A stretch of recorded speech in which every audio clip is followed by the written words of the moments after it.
فاسألوا أهل الذكر إن كنتم لا تعلمون.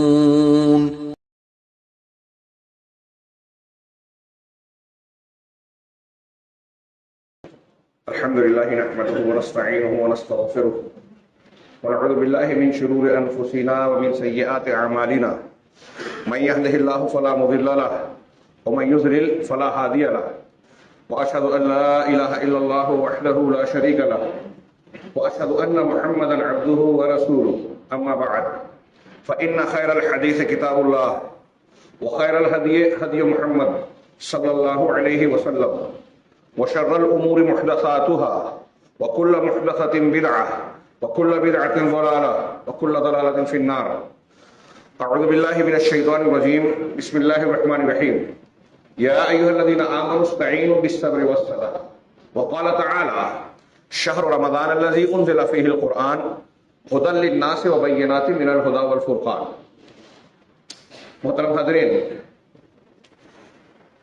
اللہ کے نبی صلی اللہ علیہ وسلم سے ثابت بخاری یا مسلم کی صحیح حدیث آپ نے کئی مرتبہ سنی ہے کہ ایک مرتبہ حضرت حنظلہ رضی اللہ تعالی عنہ راستے سے گزرتے جا رہے اور زبان سے یہ کلمہ ادا کرتے جا رہے ہیں، نافق حنظلہ نافق حنظلہ، کہ حنظلہ منافق ہو گیا. ایک صحابی رسول ہے، اپنے بارے میں یہ کہتے ہوئے گھبراہٹ کے ساتھ راستے سے گزر رہے ہیں. راستے میں ایک دوسرے صحابی، بعض روایتوں میں ان کے نام کا تذکرہ ہے کہ سیدنا ابوبکر صدیق رضی اللہ تعالی عنہ تھے. انہوں نے پوچھا کہ یہ تم کیا کہہ رہے ہو کہ تم منافق ہو گئے؟ کہا ہاں، معاملہ ایسا ہے کہ ہم جب رسول اللہ صلی اللہ علیہ وسلم کی مجلس میں ہوتے ہیں یا جنت و جہنم کا تذکرہ ہوتا ہے اس وقت ہماری کیفیت کچھ اور ہوتی ہے، لیکن جب ہم گھر میں، کاروبار میں، بیوی بچوں میں مشغول ہوتے ہیں تو اس وقت ہماری کیفیت اس سے بالکل دوسری ہو جاتی ہے.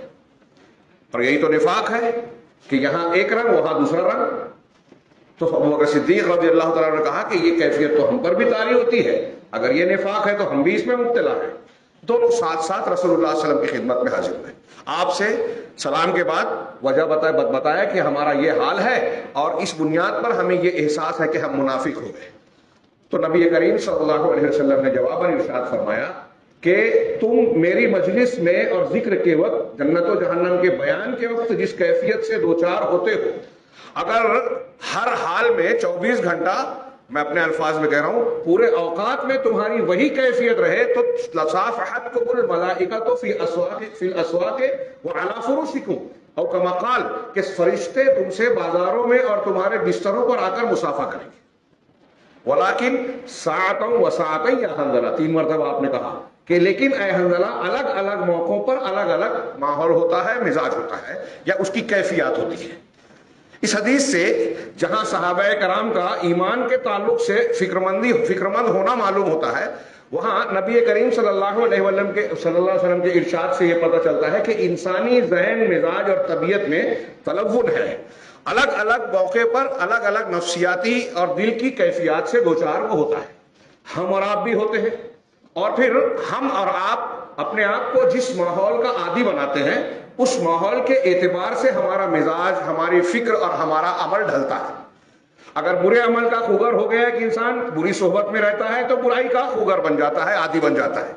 برائی کے راستے پر، برائی کا راستہ اس کے لیے آسان ہوتا ہے. اور اس کے بالمقابل اگر نیکی، صلاح، تقوی کے ماحول میں ہو، اپنے آپ کو اس کا عادی بنانے کی کوشش کرے تو اس پر نیکی غالب ہوتی ہے. اور دنیا میں ہمارا اور آپ کا یہی امتحان ہے کہ اللہ رب العالمین نے ہمارے اندر اچھائی برائی دونوں مادے رکھے. تو اب امتحان یہ ہے کہ ہم اپنی اچھائی کو غالب بنا کر فرشتوں سے قریب بناتے ہیں یا برائی کو غالب بنا کر ابلیس اور شیطان کے قریب لے جاتے ہیں. جس کی طرف لے جائیں گے اس کے اعتبار سے ہمارا انجام ہوگا. یہ ہماری نفسیاتی اور مزاج کی کیفیات کا معاملہ ہے. ایسے میں ہم کو اور آپ کو ضرورت ہے ایسے ماحول کی جو ہماری اصلاح کرے، ہماری شیطنت کو جو ہمارے اندر ہے، بہیمیت کو، جانور پن، گناہ کے جذبات، اس کو دبا کر نیکی کے اور فرشتگی کے جذبات کو غالب بنائے. ایسے ماحول کی، ایسی تعلیم و تربیت کی ضرورت ہے ہر انسان کو، مرد ہو یا عورت. اللہ رب العالمین کا بے پناہ احسان و کرم کہ اس نے اپنے بندوں کو ایسے مواقع سال بھر میں بار بار عطا فرمائے، اور ایسے مواقع میں سب سے بہترین موقع امت محمدیہ کو تحفے کی، انعام کی، احسان کی شکل میں جو عطا فرمایا وہ شہر رمضان ہے، ماہ رمضان المبارک۔ آگے بڑھنے سے پہلے نفسیاتی کیفیت میں ہماری ضرورت کا تذکرہ کرنے کے ساتھ ساتھ میں یہ بھی کہوں کہ امت محمدیہ کو اللہ تبارک و تعالیٰ نے یہ بھی شرف بخشا کہ ان کی عمر پچھلی امتوں کے مقابلے میں کم ہے، لیکن نیکیاں کمانے کا مواقع اور اسباب کہیں زیادہ ہے۔ آپ وہ حدیث بار بار سنے ہیں، اس کا موقع نہیں ہے کہ یہ اہل توریت اہل انجیل نے محنت کی ظہر سے صبح، فجر سے ظہر تک، ظہر سے عصر تک، ان کو ایک ایک کی رات ملا، اور اہل قرآن یعنی مسلمانوں نے عصر سے مغرب تک ان دونوں کے مقابلے میں کم وقت محنت کی، لیکن اللہ رب العالمین نے اجرت کے طور پر دو کی رات دیا۔ انہوں نے اعتراض کیا کہ ہم نے کام زیادہ کیا، مزدوری کم، انہوں نے کم کیا اور زیادہ، تو اللہ تعالیٰ نے کہا کہ کیا میں نے تمہارے فضل و کرم پر، تمہارے احسان میں کوئی کمی کی، تمہاری اجرت میں کمی کی؟ کہا نہیں۔ تو کہا ذالک فضلی اوتی ہے من اشاء، یہ میرا فضل ہے، میں جسے چاہوں عطا کروں۔ تو امت محمدیہ کو یہ ایک اسپیشل فضل ملا کہ اس امت کی عمر پچھلی امتوں سے کم ہے۔ پہلے لوگ سالہ سال جیتے تھے، حضرت نوح علیہ السلام کی زندگی میں ہم نے پڑھا کہ 950 سال دعوت دی، قرآن کہتا ہے۔ حضرت یونس علیہ السلام کی عمر 1000 سال سے زیادہ تھی، اتنی عمر ملی۔ اس امت کی اوسط عمر 60 سال ہے، لیکن اس 60 سال میں اللہ رب العالمین نے ایسے زبردست مواقع عطا فرمائے کہ آدمی اگر ان کا صحیح استعمال کرے ایمان و اخلاص کے ساتھ تو ہزاروں سال سے زیادہ نیکیاں کما سکتا ہے۔ اس میں بہت ساری نیکیاں ہیں، اور بالکل سر فہرست جس کا ہم تذکرہ کر سکتے ہیں وہ رمضان المبارک کی نیکیاں۔ اس مہینے میں جو برکتیں، رحمتیں، فضائل، انعامات اللہ کے موجود ہیں، اس کے ساتھ ساتھ صرف ایک رات ایسی ہے جس کے بارے میں ہم اور آپ جانتے ہیں، قرآن کہتا ہے، کوئی ضعیف موضوع روایت نہیں، قرآن میں ارشاد ہے لیلۃ القدر خیر من الف شہر، کہ لیلۃ القدر، قدر کی رات، ایک مہینے، 1000 کیا ہے من الف شہر، 1000 مہینوں سے بہتر ہے۔ ایک رات آپ نے ایمان و اخلاص کے ساتھ عبادت کی، سوچئے 83 مہینوں سے زیادہ، کتنے سال بن گئے؟ 83 سالوں سے زیادہ، یعنی اوسط عمر جو ہماری ہے اپنی عمر سے زیادہ۔ ایک روزہ کسی کو افطار کرایا، ایک روزے کا ثواب۔ ایک روزہ رکھا، بخاری کی حدیث میں ہے، ابو امامہ باہلی رضی اللہ عنہ کا اللہ کے رسول فرماتے ہیں کہ جو شخص اللہ کی راہ میں، اللہ کی راہ میں شرط ہے اخلاص کے ساتھ، اللہ کی راہ میں ایک روزہ رکھے گا، ایک، تو وہ 70 خریف، اہل علم نے اس کی تشریح کی کہ 70 سال کی جہنم کی مسافت پر دور ہو جائے گا، جہنم سے بچنے کا ایک روزہ۔ اور اس حدیث میں رمضان کے روزے کا ذکر نہیں ہے۔ اہل علم نے کہا کہ نوافل روزے کی بھی یہ فضیلت ہے، تو رمضان کے روزے تو فرض ہیں، اس کی کیا فضیلت اور کیا شان ہو۔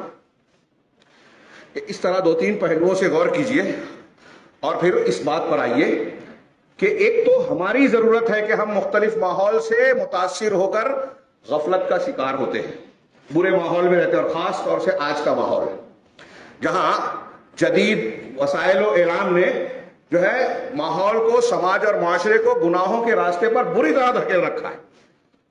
اعمال ہی نہیں، افکار و عقائد کے سلسلے میں ایمان کے مسلمات دین کی چولے ہلا دی ہے۔ ہمارے نوجوان کوئی انکار حدیث کی طرف جا رہا ہے، کوئی صحابہ کرام کو برا بھلا کہنے والے مسلک اور منہج کو اختیار کرتا ہے، کوئی کسی تحریک کے شان سے متاثر ہو کر اس کی طرف چلا جاتا ہے۔ یعنی یا تو دین سے دوری ہے ایک طرف، یا دین کی طرف مائل ہیں، تو ایسے منہج اور طریقے کو اختیار کرتے ہیں جو قرآن و حدیث کے خلاف ہے۔ دونوں گمراہی ہیں۔ امام ابو العالیہ کہتے ہیں کہ میں اللہ رب العالمین کے کس انعام کا شکر ادا کروں، سمجھ نہیں پاتا کہ اللہ نے دیگر مذاہب سے بچا کر مجھے مسلمان بنایا، اس کا شکر ادا کروں، یا مجھے بدعتیوں کے مسلک سے بچا کر قرآن و سنت کو ماننے والا بنایا، اس کا شکر ادا کروں۔ کون سی بڑی نعمت ہے میں نہیں کہہ سکتا، دونوں بہت اہم ہے۔ اب ہم دیکھ رہے ہیں کہ لوگوں کی غفلت، قرآن سے دوری، دین سے دوری، مسجد سے دوری، اسلامی تربیت کا فقدان، نتیجے میں دیکھ رہے ہیں کہ الحاد، بے دینی، استکبار، مادہ پرستی، ہر قسم کی گناہ اور برائیاں جو ہے عام ہو رہی ہیں، وہ فیشن اور فخر کی چیزیں بنتی جا رہی ہیں۔ ہماری بچیاں مرتد ہو رہی ہیں، بچے جو ہے بے راہ روی کے شکار ہو رہے ہیں۔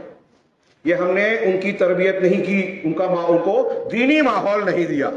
ایسے میں جناب محمد رسول اللہ صلی اللہ علیہ وسلم صحابہ کرام کو خوشخبری دیتے ہوئے جو کہتے تھے، ھذا رمضان قد جاء، کہ یہ ماہ رمضان ہے، وہذا رمضان قد جاء تفتح فیہ ابواب الجنہ، اس میں جنت کے دروازے کھول دیے جاتے ہیں، وتغلق فیہ ابواب النار، اور اس میں جہنم کے دروازے بند کر دیے جاتے ہیں، وتسلسل الشیاطین، اور اس میں تسلسل فیہ الشیاطین، اس میں شیاطین کو پابند سلاسل بنا دیا جاتا ہے، زنجیروں میں جکڑ دیا جاتا ہے۔ اللہ کے رسول صلی اللہ علیہ وسلم صحابہ کرام کو یہ مژدہ سناتے تھے، صحابہ کرام کو جو ماحول سب سے زیادہ پاکیزہ تھا، تو ان کے لیے یہ خوشخبری تھی، ہمارے اور آپ کے لیے کتنی اہم نعمت کی حیثیت رکھتا ہے یہ ماہ مبارک۔ ایک تو ہماری غفلت کی کیفیات، گناہوں کا ماحول، تربیت کا فقدان، ہمارے ذہنی مزاج کہ مسجد سے ہم کو بیر ہوتا ہے، درس قرآن، درس حدیث اور دین کی باتوں سے ہم کو اکتاہٹ محسوس ہوتی ہے، گناہ کے کاموں میں لذت ملتی ہے، شوق محسوس ہوتا ہے، اس میں ہم گھنٹوں گزار دے پرواہ نہیں، مسجد میں 10 منٹ دیری ہو جائے تو ہمیں بہت کھلتا ہے۔ یہ مزاج ہمارا بتاتا ہے کہ ہم غفلت، گناہ اور دین سے دوری کے مزاج کے خوگر اور عادی بن گئے ہیں۔ نیکیاں ہمیں اچھی نہیں لگتی، قرآن کے سننے میں مزہ نہیں آتا، موسیقی سننے میں لطف آتا ہے، یہ نفاق ہے۔ تو یہ ساری چیزیں میں جو پہلی حدیث پیش کیا اس کی روشنی میں، اس میں ہمیں شدید ضرورت ہے رمضان کے مہینے کی، جو اصلاح اور تربیت کا ایک بہترین موسم ہے۔ پھر دوسری بات کہ ہماری عمر کی کمی اور فضائل و درجات حاصل کرنے کے مواقع ہمارے لیے بظاہر عمر کے اعتبار سے کم ہے، لیکن جب اللہ تبارک و تعالیٰ کا یہ انعام ہم کو دیا گیا۔ اس سلسلے کی اس معنی کی اور بھی کئی حدیثیں ہیں کہ اللہ کے رسول صلی اللہ علیہ وسلم جن میں ارشاد فرمایا کہ یہ مہینہ رمضان کا تم پر سایہ فگن ہے۔ بخاری مسلم کی، ترمذی کی، نسائی کی الگ الگ حدیثوں میں یہ مضمون ہے کہ جب یہ پہلے ہی ہلال رمضان نظر آتا ہے، یہ ہم اور آپ رمضان المبارک کا استقبال کرنے جا رہے ہیں، اگلا جمعہ جب ہوگا تو انشاءاللہ ہم لوگ رمضان میں ہوں گے، یہ بہت بڑی نعمت ہے، اس نعمت کے قدردانی کے لیے مزاج بنائیے، اپنے آپ کو ڈھالیے، ذہنی طور سے مزاج کے طور پر تیار کیجئے اپنے آپ کو۔ یہ بہت زبردست موسم ہے، ہمارے اسلاف رمضان المبارک کا مہینوں پہلے سے انتظار کرتے تھے، اور آج آنے کے بعد کمر کس لیتے تھے اللہ تبارک و تعالیٰ کی عبادت و ریاضت کے لیے، رمضان کی برکت و رحمتوں کو حاصل کرنے کے لیے، کیونکہ یہ وہ مہینہ ہے اللہ تبارک و تعالیٰ نے اس کو رحمت و برکتوں سے بھرپور بنایا ہے، از اول تا آخر اس میں رحمتیں ہی رحمتیں ہیں، اس میں گناہوں کی معافی مانگی جاتی ہے، بخشش حاصل ہوتی ہے، ہر رات اللہ تبارک و تعالیٰ لوگوں کو جہنم سے آزاد کرتا ہے۔ اللہ کے نبی صلی اللہ علیہ وسلم اور صحابہ کے عمل اور تعلیم کے مطابق اس میں پہلے کے مقابلے میں زیادہ عبادت اور ریاضت کی جاتی ہے۔ امام زہری کہتے ہیں کہ رمضان کا مہینہ جو ہے وہ تلاوت قرآن اور کھانا کھلانے والا مہینہ ہے، اس میں خوب صدقہ اور خیرات کیا جائے، اس میں صبر کا خوگر اور عادی اپنے آپ کو بنایا جائے، ہمارے اور ہم کو اور آپ کو اس کی شدید ضرورت ہے۔ میں نے ایک آیت کا ٹکڑا پڑھا سورہ بقرہ کی، استعینوا بالصبر والصلاۃ، اللہ نے ہمیں اور آپ کو خطاب کر کے کہا کہ صبر اور صلاۃ کے ذریعے سے تم اللہ کی مدد حاصل کرو۔ ہمیں آج اللہ موجودہ ماحول میں دیکھیے، پورے عالم اسلام میں اپنے گھر سے لے کے عالمی منظرنامے تک ہر جگہ ہمیں اللہ کی مدد کی شدید ضرورت ہے۔ شیاطین الانس والجن مسلمانوں کو نشانہ بنائے بیٹھے ہیں، ہر قسم کا حملہ کر رہے ہیں، اس میں ہمیں تحفظ دینے والی اگر کوئی چیز ہے تو اللہ کی نصرت، مدد اور حفاظت ہے۔ یہ کیسے حاصل ہوگی؟ قرآن کہہ رہا ہے، قرآن کہہ رہا ہے کہ نماز اور صبر سے۔ بعض اہل علم نے یہاں اس آیت میں صبر کی تشریح روزے سے کی ہے کہ روزے اور نماز سے تم اللہ کی مدد حاصل کرو، تمہارے اندر جذبہ ایمان مضبوط ہوگا، اللہ تعالیٰ سے تعلق مضبوط ہوگا تو دنیا کی مشکلات کا سامنا کرنا آسان ہو جائے گا، اللہ کی رحمت اور نصرت ملے گی تو بڑی سے بڑی وقت کا فرعون ہو، نمرود ہو، تمہارا کچھ بگاڑ اور اکھاڑ نہیں سکتا، اللہ اگر ساتھ ہے۔ اس سلسلے میں ہمارے یہاں ایک مزاج بھی بن گیا ہے، مادہ پرست اور مادہ پرستانہ مزاج کی بنیاد پر، مادہ پرستی کے غلبے کی بنیاد پر، کہ ہم روحانی طاقت پر اب زیادہ بھروسہ نہیں کرتے۔ مسلمانوں کو سیاسی طاقت بنانا چاہیے، اقتصاد میں مضبوط ہونا چاہیے، زیادہ کسی ایسی پارٹی کو تشکیل دیا جائے جس سے مسلمانوں کی قوت ظاہر ہو، اور نہ جانے کون کون سی کانفرنس اور سیمینار میں تجاویز پاس ہوتی ہے۔ یہ رب العالمین کا نسخہ ہے کہ اگر آپ ایمان والے بن جاؤ، تقوی والے بن جاؤ، صبر اختیار کرو، وَإِن تَصْبِرُوا وَتَتَّقُوا لَا يَضُرُّكُمْ كَيْدُهُمْ شَيْئًا، سورہ آل عمران میں کہا کہ اگر تم صبر کرو، تقوی اختیار کرو تو دشمنوں کی چالیں تمہارا کوئی نقصان نہیں پہنچا سکتی۔ رمضان کے روزے پر ابھی آپ بار بار سنیں گے علماء کرام سے سب کو یاد ہو جاتا ہے کہ روزے کی فرضیت اور رمضان کا مقصد کیا ہے، لعلکم تتقون، تاکہ تم متقی بن جاؤ۔ اب قرآن کی آیتوں اور حدیثوں میں صرف آپ یہ مضمون نکالو کہ تقوی اختیار کرنے کا دنیا اور آخرت میں کیا کیا فائدہ ہے، تو اگر اسے بیان کرو تو جمعہ کا خطبے کا وقت گھٹ جائے گا۔ تقوی کے کیا کیا فائدے ہیں؟ لو ان اہل القرى آمنوا واتقوا لفتحنا عليهم ابواب من السماء برکات من السماء والارض، لفتحنا عليهم برکات من السماء والارض۔ اگر یہ بستی کے لوگ جن کو ہم نے ہلاک کیا یہ ایمان لاتے اور تقوی اختیار کرتے، ہاں، یہ قوم عاد، قوم سمود، قوم شعیب، قوم فرعون، ان کا تذکرہ کرنے کے بعد اللہ تعالیٰ نے سورہ انفال میں یہ فرمایا کہ اگر یہ جن کو ہلاک و برباد کیا گیا اگر یہ ایمان لے آتے، تقوی اختیار کرتے، تو ہم آسمانوں اور زمین کی برکتوں کے دروازے ان پر کھول دیتے۔ یہی آپ مضمون فٹ کر لیجئے کہ اگر ہم اور آپ ترکی اور شام والے جہاں ابھی زلزلہ آیا، ہم اور آپ جو مختلف قسم کی پریشانیوں سے دوچار ہیں، بے روزگاری ہے، کساد بازاری ہے، پریشانی ہے، آپس کے جھگڑے ہیں، الجھنیں ہیں، بیماریاں ہیں، نہ جانے کیا کیا ہے، اگر ایمان اور تقوی ہوتا تو اللہ تبارک و تعالیٰ برکتوں کے دروازے کھولتا، جبکہ ہمارے اوپر عذاب کے دروازے کھلے ہوئے نظر آ رہے ہیں۔ ہمیں ضرورت ہے ان پریشانیوں سے بچنے کے لیے ایمان کی، تقوی کی، صبر کی، اخلاص کی، دینداری کی۔ اس کے لیے سب سے بہترین موسم تربیت کے لیے رمضان المبارک کا ہے۔ یہ اللہ کی رحمتوں کا مہینہ ہے، برائیوں سے توبہ کرنے کا مہینہ ہے، قرآن سے جڑنے کا مہینہ ہے، اس لیے کہ قرآن اس میں نازل کیا گیا، اور یہ ساری شان اس کو جو فضیلتیں حاصل ہے نزول قرآن کی مناسبت سے۔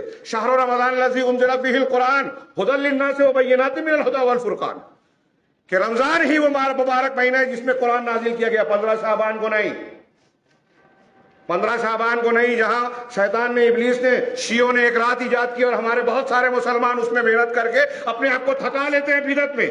اور یہ مبارک مہینہ جب آتا ہے، سنتوں اور قرآن سے ثابت چیزوں کی فضیلتیں جو آتی ہے، تو اس میں وہ عید کی تیاری کرتا ہے۔ عید کی تیاری کا مطلب کپڑا لتا، دنیا کے منافع اور دنیا کمانا۔ اللہ تعالیٰ نے جس مہینے کو رمضان جو نیکیاں کمانے کا موسم بنایا تھا، جنت کو خریدنے کا موسم بنایا تھا، ہم نے اس کو مادہ پرست اور سطحیت کی چیزوں کے لیے اس کو بنا دیا کہ ہم اس میں پیسہ کمائیں گے، روپیہ کمائیں گے، سیزن ماریں گے۔ یہ نیکیوں کا سیزن تھا، موسم تھا، ہم نے دولت اور پیسے اور روپیہ کمانے کا موسم بنا دیا۔ یہ اللہ تعالیٰ نے فرمایا، اللہ کے رسول فرما رہے ہیں۔ وقت بہت کم ہے، اس لیے میں عربی متون سے گریز کر کے صرف مضمون بیان کروں کہ اللہ کے رسول صلی اللہ علیہ وسلم سے حدیثوں میں جو ثابت ہے کہ جب رمضان داخل ہوتا ہے تو جنت کے دروازے کھول دیے جاتے ہیں، جہنم کے دروازے بند کر دیے جاتے ہیں، شیاطین کو قید کر دیا جاتا ہے۔ اس کا جو بھی معنی ہو، تفصیل میں نہیں جاتا، ہاں، ان کو قید کر دیا جاتا ہے، ان کا زور کم ہو جاتا ہے، اور آسمان سے ہر روز ایک ندا دینے والا ندا دیتا ہے، فرشتہ پکارتا ہے اللہ کی طرف سے، یا باغی الخیر اقبل و یا باغی الشر اقصر، اے نیکی کے کرنے والے آگے بڑھ، نیکیاں کر، اس میں سرگرمی دکھا، اور اے برائی کے کرنے والے باز آ جا۔ ہر روز یہ ندا دی جاتی ہے، اور اس ندا پر عمل کر کے اب جو شخص رمضان کے روزے رکھتا ہے، دن میں روزے فرض ہیں، رات میں قیام اللیل ہے، خرچ ہے اللہ کے راستے میں، انفاق ہے، صبر ہے، صبر، روزے کو صبر کہا گیا، اور اگر اس کا معنی یہ نہ بھی کیا جائے تو روزے میں صبر کی ضرورت پڑتی ہے، اللہ کی اطاعت کے لیے کھانے پینے سے، اپنی ضروریات اور شہوتوں سے رک جانا، ہاں، عام دنوں میں بھی نیکیاں کرنی ہے، اس کی طرف متوجہ ہونا ہے، لیکن رمضان المبارک میں اور زیادہ تاکید کی گئی ہے، کیونکہ اللہ تبارک و تعالیٰ نے اس کو فضل و رحمت سے، مغفرت سے، جہنم کی آزادی کے خاص انعامات سے نواز رکھا ہے۔ اللہ کے رسول صلی اللہ علیہ وسلم کی وہ حدیثیں آپ بار بار سنتے ہیں اور سنیں گے ابھی کہ من صام رمضان ایمانا واحتسابا غفر له ما تقدم من ذنبه، من قام رمضان ایمانا واحتسابا غفر له ما تقدم من ذنبه، من قام ليلة القدر ایمانا واحتسابا غفر له ما تقدم من ذنبه۔ جو شخص رمضان کے روزے رکھے ایمان و احتساب کے ساتھ، جو شخص قیام اللیل کرے یعنی تراویح پڑھے ایمان و احتساب کے ساتھ، جو لیلۃ القدر کو قیام کرے ایمان و احتساب کے ساتھ، ایمان اللہ پر یقین رکھتے ہوئے، رسول کو مانتے ہوئے، اس کے اس عقیدے کو مانتے ہوئے، روزے کی فرضیت کو مانتے ہوئے، یہ ساری چیزیں ایمان میں داخل ہیں، یہ ایمان موجود ہو، شرط ہے قبول ہونے کے لیے، مغفرت کے لیے، اور ساتھ ساتھ احتساب ہو کہ ہم جو نیکی کر رہے ہیں اس کا اجر و ثواب اللہ سے امید رکھیں، اللہ کی خوشنودی کے لیے کریں، دکھاوے کے لیے نہیں، عادت کے طور پر نہیں کہ لوگ روزہ رکھ رہے ہیں تو میں بھی رکھ رہا ہوں۔ اللہ تعالیٰ کے لیے روزہ رکھے، احتساب کے ساتھ، اجر و ثواب کی امید اور اخلاص کے ساتھ۔ یہ رمضان سے پہلے میں بیان کر رہا ہوں، ہم اپنے آپ کو اس کے لیے تیار کریں۔ دعا کریں اللہ تعالیٰ سے کہ یہ رمضان جب ہم کو ملے، اتنی بڑی نعمت اللہ دے رہا ہے تو اس کی قدر کرنے کی بھی ہمیں توفیق عطا فرمائے رب العالمین۔ تو جو شخص ایمان و احتساب کے ساتھ روزہ رکھے، لیلۃ القدر کی عبادت کرے، پچھلے گناہ معاف۔ یہ چھوٹی فضیلت ہے، یہ چھوٹی فضیلت ہے، یہ خود ایک موضوع ہے کہ ہمارے اور آپ کے دنیا اور آخرت میں جتنے مسائل ہیں، فتنے ہیں، مسائل اور پریشانیاں ہیں، سب کی وجہ کیا ہے؟ دنیا میں آج کل ہمارے یہاں میں بتا رہا ہوں کہ ہمارے مسلمانوں کے حالات پر جب بحث ہوتی ہے، بڑی بڑی باتیں، مسائل پر گفتگو، سیمینار، کانفرنس، اور اس کے حل کے لیے نہ جانے کیا کیا تجاویز پیش ہوتی ہیں۔ قرآن حدیث کی روشنی میں دیکھیے تو ایک دم سیدھا سمپل جواب ہے، جو بہت سارے لوگوں کو لاجیکل نہیں لگتا، جبکہ ایک دم لاجیکل ہے۔ میں اکثر یہ بات بیان کرتا ہوں، یہاں موقع نہیں ہے۔ روحانی طاقت، ابھی 2-3 آیتیں پیش کی، ایمان اور تقوی رہے گا تو زمین آسمان کی برکت کے دروازے کھلیں گے۔ حضرت فاطمہ رضی اللہ تعالیٰ عنہ نے ہاتھ میں چھالے کو جیسے غلام اور نوکر مانگنے گئے تھے اللہ کے رسول کے پاس، آپ نے آگے کیا نسخہ بتایا؟ کیا ایک ایسا عمل نہ بتاؤ کہ غلام سے بہتر ہے؟ تم بستر پر جب سونے کے لیے آؤ تو 33 مرتبہ سبحان اللہ، 33 مرتبہ الحمدللہ، 34 مرتبہ اللہ اکبر کو۔ میں یہ حدیث جو بخاری میں ہے لمبی بیان کر کے عام طور سے سوال پوچھتا ہوں کہ اگر آج ہمارے گھر میں ہمارے گھر کے خواتین یہ بولے کہ واشنگ مشین لے آؤ، مسالہ پیسنے والی مشین لے آؤ، اور ہم ان کو کہیں کہ سبحان اللہ الحمدللہ پڑھ لیا کرو، تو وہ کیا جواب دیں گے؟ دونوں میں کوئی کانٹیکٹ لگتا ہے، نظر آتا ہے؟ ہمیں نظر نہیں آتا، غور کریں گے تو نظر آئے گا کہ اللہ سے تعلق، ایمان اور توحید کو اگر آپ نے مضبوط بنایا تو آپ کے اندر صبر، مشکلات کا سامنا کرنے کا مادہ مضبوط ہوگا۔ ایک طرف یہ، دوسری طرف یہ کہ اللہ کی مدد اور نصرت آئے گی تو بڑی بڑی مشکلات آسان ہوتی جائے گی۔ یہ ہماری سمجھ میں نہیں آتا۔ تو میں عرض یہ کرنا چاہتا ہوں کہ ہمارے مشکلات کا حل روحانی چیزوں میں ہے۔ مسلمانوں کی مشکلات کی وجہ کوئی امریکہ، کوئی یورپ، کوئی سنگھ پریوار، کوئی فلاں حکومت اور طاقت نہیں ہے۔ ہم کتابیں لکھتے ہیں، مضمون پڑھتے ہیں، رپورٹیں پڑھتے ہیں، انہوں نے یہ تیاری کر رکھی، انہوں نے اتنی تنظیمیں بنائی، نصاب تعلیم میں یہ داخل کر رہے ہیں، ہمارے خلاف یہ قانون بنا رہے ہیں، ہمارے نوجوانوں کو گرفتار کر رہے ہیں، ہمارے درمیان جو ایجنٹ بھیج رکھے ہیں منکرین حدیث کو، صحابہ کو برا بھلا کہنے والوں کو، اور یقیناً بھیج رکھا ہے۔ یہ ساری چیزیں ہمارے لیے نقصان کا باعث اور اسباب ضرور ہیں، لیکن یہ اصل خطرہ نہیں ہے۔ اصل خطرہ یہ ہے کہ ہم دین سے دور ہو گئے، گنہگار ہو گئے، اللہ تبارک و تعالیٰ کے دین کو ہم نے پس پش ڈال دیا۔ یہ ہمارے لیے خطرہ ہے۔ گناہ مسلمانوں کے لیے خطرہ ہے۔ حضرت عمر فاروق، حضرت سعد بن ابی وقاص وغیرہ کو محاذ پہ لکھے کہ مجھے تم پر دشمنوں کی تعداد زیادہ ہے، ہتھیار زیادہ ہے، اس کا ڈر نہیں ہے، اس بات کا ڈر ہے کہ دشمنوں کی طرح تم بھی گناہ میں ان کے جیسے بن جاؤ۔ اگر تم ایسا ہوگا تو اللہ تمہاری مدد نہیں کرے گا۔ ہم کو بدر اور حنین میں جو فتح ملی، کم تعداد، کم ہتھیار کے باوجود، اللہ پر ایمان، تقوی کی وجہ سے۔ تقوی ہمارا سب سے بڑا ہتھیار ہے، اور یہ رمضان ہمیں متقی بنانے کے لیے آیا ہے۔ دشمنوں کا مقابلہ کرنے کی صلاحیت پیدا ہوگی اگر تقوی آ گیا، برکتیں آئے گی، تقوی آ گیا، اللہ کی طرف سے فرقان ملے گا، حق و باطل کے درمیان تمیز کی صلاحیت، تقوی آ گیا تو۔ آج ہم آپس میں لڑتے ہیں تو بتاتے ہیں کہ ہم بے وقوف ہیں، فرقان نہیں ہے ہمارے اندر۔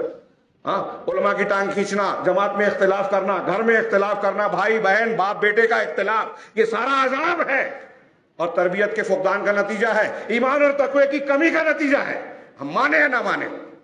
رمضان مبارک ان سارے مسائل کا حل کرنے آ رہا ہے۔ آپ غور کیجئے کہ یہ فضائل ہیں۔ تھوڑا سا وقت بچا ہے، میں اس ضمن میں تناظر میں عرض کرنا چاہتا ہوں کہ آپ غور کیجئے، اللہ تبارک و تعالیٰ نے یہ مہینہ ہم کو اور آپ کو دیا، اور اس کی جو شان، عظمتیں بیان کی گئی ہیں، ابھی آپ بہت کچھ سنیں گے، میں نے تھوڑا سا اشارہ کیا۔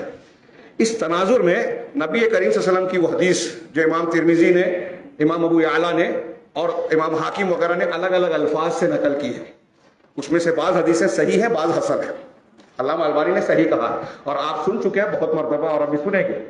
وہ کیا کہ حضرت جبرائیل علیہ السلام نبی کریم صلی اللہ علیہ وسلم کے پاس آئے، تشریف لائے، اور ایک حدیث میں کہ رغب انف رجل، اس شخص کی ناک خاک آلود ہو، اور دوسری حدیثوں میں ہے کہ وہ شخص اللہ کی رحمت سے دور ہو، ملعون ہو، جو رمضان المبارک کو پائے، ماہ رمضان کو پائے اور اللہ کے یہاں اپنی بخشش نہ کروا لے۔ اور بعض روایتوں میں کہ اللہ کے رسول نے کہا ممبر پر چڑھتے ہوئے، بعض میں کہ جبرائیل علیہ السلام نے کہا، اللہ کے رسول صلی اللہ علیہ وسلم نے کہا کہ آمین کہو، آپ نے آمین کہا۔ پھر اگر جس نے درود میرا نام پڑھا جائے، ذکر ہو محمد صلی اللہ علیہ وسلم کا، اور درود نہ بھیجے مجھ پر، اس کی آنکھ خاک آلود ہو، وہ اللہ کی رحمت سے دور ہو۔ جو اپنے والدین کو پالے ہوئے زندگی میں اور ان کے ذریعے سے اپنے آپ کو جنت کا حقدار نہ بنا لے، یہ والدین کی خدمت اسے جنت میں نہ ڈالے، وہ جو ہے ہلاک ہو، برباد ہو، اللہ کی رحمت سے دور ہو۔ اے اللہ کے رسول کہیے آمین۔ آپ نے کہا آمین۔ اللہ کی رحمت سے دور ہونے کے جب کوئی ہو گیا تو نبی بھی جنت میں نہیں جائے گا۔ اللہ کے رسول نے فرمایا، صحیح مسلم کی حدیث سن چکے ہیں آپ، کہ کسی کو اس کا عمل جنت میں نہیں ڈالے گا۔ پوچھا گیا کہ آپ بھی اللہ کے رسول؟ کہا ہاں میں بھی، ہاں میں بھی، الا یہ کہ اللہ اپنے فضل اور رحمت سے مجھے ڈھانپ لے۔ اب اللہ کے رسول کا جب حال ہے، آپ اور ہم کوئی بھی انسان اللہ کے فضل و رحمت کے بغیر جنت میں جا سکتے ہیں؟ اور اس حدیث میں فرشتوں کے سردار بد دعا دے رہے ہیں اور نبیوں کے سردار آمین کہہ رہے ہیں کہ وہ اللہ کی رحمت سے دور ہو جائے، محروم ہو جائے۔ سوچئے، رمضان ہمیں مل جائے اور اپنی بخشش نہ کروائے تو فرشتوں کے سردار کی بد دعا، نبیوں کے سردار کی آمین، کہاں رہیں گے ہم؟ لہذا دماغ اور ذہنی اعتبار سے تیار ہو جائیں رمضان کا استقبال کرنے کے لیے کہ اس رمضان المبارک میں ہمیں اور آپ کو بھی ایسا عمل، ایسا جذبہ، ایسا اخلاص، ایسی طلب اور ایسی نیکیاں کرنی ہے۔ روزہ ہی نہیں رکھنا ہے، غیبت، چغلی، جھوٹ، ظلم، دوسروں کا حق مارنے سے بچنا ہے، اللہ کے جناب میں اپنے گناہوں سے سچی توبہ کرنا ہے۔ اور بندوں کے تعلق سے سچی توبہ یہ ہے کہ جن کا حق آپ نے مار رکھا ہے، جن کو تکلیف دے رکھی ہے، جن سے رشتے کاٹ رکھے ہیں، ان سے معاملہ صاف کیجئے، رشتے جوڑیے، اگر غلطی کی ہے تو معافی مانگیے۔ کہ آپ چھوٹے نہیں ہوں گے معافی مانگ کر، آپ کی انا کو کنارے رکھیے، اللہ کی عظمت و کبریائی کو سامنے رکھیے کہ اللہ کا حکم ہے میں معافی مانگوں۔ یہ توبہ کا حصہ ہے۔ ہمارے یہاں جو عمرہ کے لیے جاتے ہیں معافی مانگتے ہیں نا، یہ رسم نہیں ہے، دین ہے یہ، کہ اللہ سے اپنے گناہوں کی معافی مانگنے جا رہے ہیں، حقوق اللہ وہ معاف کرے گا، اور بندوں سے بھی صاف کر لیں، اس لیے کہ حقوق العباد بندوں کا حق ہے، یہ معاف کریں گے۔ تو رمضان المبارک کے درمیان اگر آپ چاہتے ہیں کہ ہم اور آپ خوش نصیب لوگوں میں شامل ہوں، قسمت والوں میں، تو اس میں نیکیوں کے لیے کمر کس لیں۔ روزہ رکھیں گے، روزے کے ساتھ، روزے کے اتقاء کے ساتھ، اللہ کے رسول صلی اللہ علیہ وسلم نے فرمایا من لم يدع قول الزور والعمل به فليس لله حاجہ فی ان يدع طعامه او شرابه۔ صحیح بخاری کی حدیث ہے، جو شخص جھوٹ بات اور بعض ہوتے ہیں الجہلہ اور جہالت کا کام نہ چھوڑے، جتنے گناہ ہیں وہ سب جھوٹ اور جہالت میں آ گئے، یعنی جو شخص روزے کی حالت میں یہ چیزیں نہ چھوڑے فلیس للہ حاجہ، تو اللہ کو کوئی ضرورت نہیں ہے کہ وہ اپنا کھانا پینا چھوڑے۔ آپ روزہ بھی رکھیں، غیبت بھی کریں، ظلم بھی کریں، جھوٹ بھی بولیں، جھوٹ بول کر سامان بیچ کے 2 پیسہ زیادہ کمائیں، یہ تو آپ کے روزے کی اتقاء صیام کے خلاف ہے، مقصد روزہ کے خلاف ہے۔ تو اگر ایسا آپ کر رہے ہیں تو اللہ کو کوئی حاجت نہیں ہے کہ آپ اپنا کھانا پینا چھوڑیں۔ اس سے پتہ چلا کہ روزہ ہماری تربیت کرنے کا بہترین پیریڈ ہے۔ ایک آدمی اگر واقعی دل کے جذبے کے ساتھ، اللہ کے اجر و ثواب کی امید کے ساتھ، اخلاص کے ساتھ اگر مہینہ بھر روزہ رکھتا ہے تو اس کے دل کے جو غبار ہیں، اس کے جو برائیوں کا اثرات ہیں، ماحول کی وجہ سے جو اس کے اندر غفلت اور دین سے دوری پیدا ہو گئی ہے، قرآن سے، مسجد سے، علماء سے دوری پیدا ہو گئی ہے، یہ ختم ہوگی۔ رمضان ختم ہوتے ہوتے ہمیں اور آپ کو بدلنا چاہیے۔ جو برے اثرات نے ہم کو غافل بنایا ہے، ہمارے نوجوانوں کو دین سے دور کیا ہے، اس کے لیے بہترین موقع ہے۔ ہم نے تربیت میں بڑی کوتاہیاں کی ہیں۔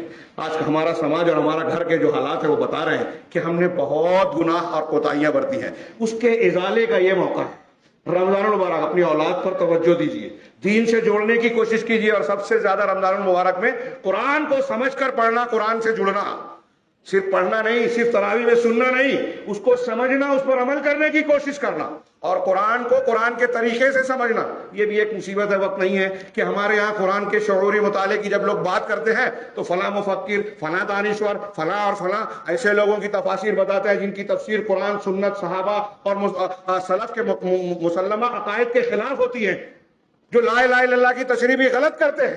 یہ بھی ایک مسئلہ ہے۔